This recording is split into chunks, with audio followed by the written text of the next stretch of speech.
Good day mga ate, kuya, banso people, everybody in this world! It's me again, Imari, for another vlog. Kaya tara, samahan nyo ko sa araw na to.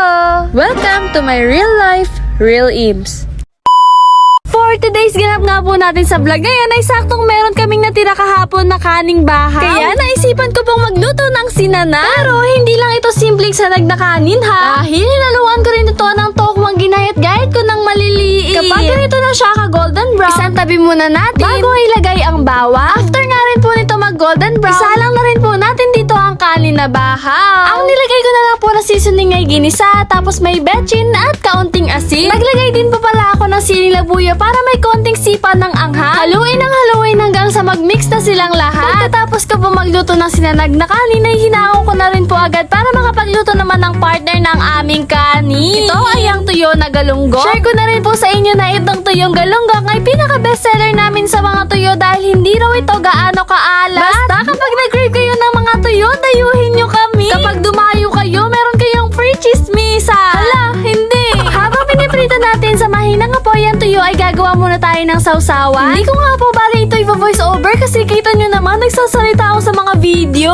Kaso, unexpected po na meron pang kaduktong ang luto serye ko. Kaya magtiis na lang muna kayo sa voice over ko ha. Ayan, sa kadadaldal ko ay nahain ko na pala ang mga niluto ko. Nakain na po tayo, people! Then, fast forward po tayo dito sa tagaktakan kong pawis sa ulo at katawan. Oras po kasi yan ng tanghaling tapat at sa oras po ng alas 5 ng hapon ay sinama ako ni Papa sa sasakyan dahil pumunta kami sa SM. May dala-dala po pala kami na maraming talap na pinya ngayon dahil pupunta po kami sa maraming pina-order na pinya. By the way, people, kwentuhan ko lang po kayo saglit habang papasok tayo dito sa lugar na to. Isa po kasi ito sa naging part ng buhay ni Papa. Uy, sana all. Ang maging employee na isang kumpanya dito sa FCIE. Tumagal po siya ng 12 taon. At sa loob ng 8 taon ay nanatili po siya sa pagiging huwarang empleyado. Wow! Sa English, best employee. Wow! Hanggang sa marami nang nag-i-invite sa kanila about business. Kagaya po ng Blessing, Zapron, Supremacy International at iba pa. Unti-unti po nauhubog sila Papa sa pagnenegosyo. And actually, marami na silang naging trial and error about business. Pero hindi naman yun hadlang para tumigil. Nag-umpisa pa sila ng again and again kaya until now, umpisa pa rin. Ha?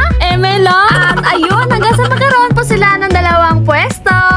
Anyways, nakarating na nga po kami sa pupuntahan namin sa mga gusto dyan ng mangga. Ilan ba gusto nyo? Teka, dukutin ko na. Puro kalokohan na lang talaga siya, oh. Habang hinihintay nga po namin lumabas ang mga umorder ng pinya, ay naglakad-lakad po kami ng konti. Tapos ayan, nakita namin ng mga truck na ang laman ay napakaraming mangga. Pagkabalik po namin dito sa park ay nakatanaw naman kami dito sa kabilang company dahil dyan po dati nagtatrabaho si Papa. Gusto sana namin magpabili ng tubig sa kantin doon kaso walang makita si Papa na kakilala niya. Ay, syempre walang nalabas. At dahil boring ako, ginawa ko pang cinematic video ang langgam din eh. I-stalk nyo na lang po ang FB page ko para makita nyo yung cinematic video nila. Mas nauna ko pa po kasi yun i-upload kaysa sa vlog ko. Hala, after so many years nga po ay bigla na lumabas si Ate Grace shoutout po dahil siya po ang nagpa-order ng pinya sa company. Tapos sabi niya sa vlog ko, Basta pag may pumunta dito, halis na mo. Ako picture at ako sila mga agad na hagad.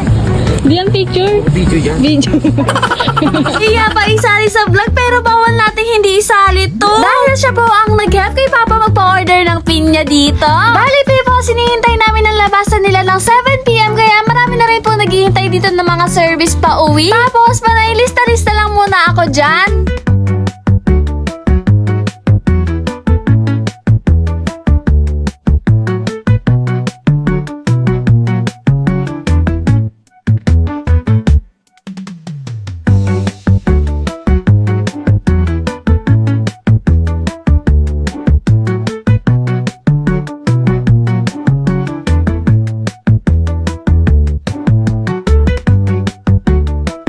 Sa oras po ng alas 8 ay lumipat na po kami dito sa Dipuego sa tapat ng lumang ospital. Dahil sa sobrang dami pong binalatan ni Papa ngayon ay meron pang natira. Makalipas po ng ilang minuto, sa awa po ng Diyos ay 4 na lang po na maliliit ang natira. Kaya hindi na po namin pinaubos at binigay na lang namin ito sa isa sa bantay ng Calax dito pa rin sa Dipuego. Oh, super pagod at sulit ang araw na to. Baka naman. Palambing naman ako sa mga viewers ko dyan ng isang react, comment at share. Thanks for watching, people! See you sa next vlog.